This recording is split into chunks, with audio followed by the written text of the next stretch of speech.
अपात्र लाडक्या बहिणींनाच योजनेचे पैसे मिळणार। अपात्र लाडक्या बहिणींवर शिवसेना मंत्री आमदारांनी सारवासारव केल्याचं पाहायला मिळतंय। बच्चू कडू यांनी सरकारला घरचा आहेर दिलाय।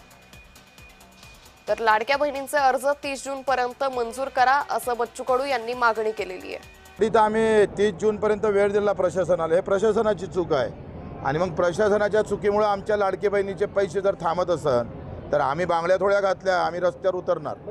ते ई-केवायसी पुढे वगळल्या जातील।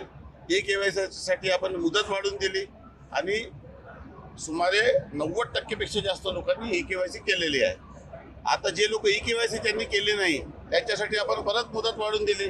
त्या मुदतीत त्यांनी ई-केवायसी केली नाही म्हणून गरीब पात्र लाभार्थी याला लाभ द्यावा, अपात्र लाभार्थ्याला कमी करावा। तरी चुकीच्या लाभार्थीने लाभ घेतल्यामुळे खरा लाभार्थी याला वेदना होतात आणि म्हणून या योजनेमध्ये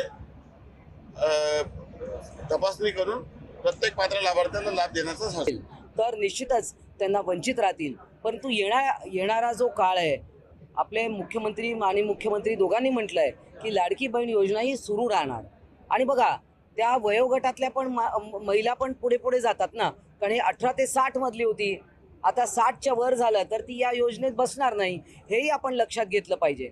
त्यामुळे काय होतं की विरोधकांनी त्यावेळेला माहिती आहे की कोर्टात सुद्धा गेले होते विरोधक, ही योजना बंद करा, परंतु तरी लाडक्या बहिणीने महाविकास आघाडीला बरोबर धडा शिकवला आणि महायुतीला निवडून आणलं।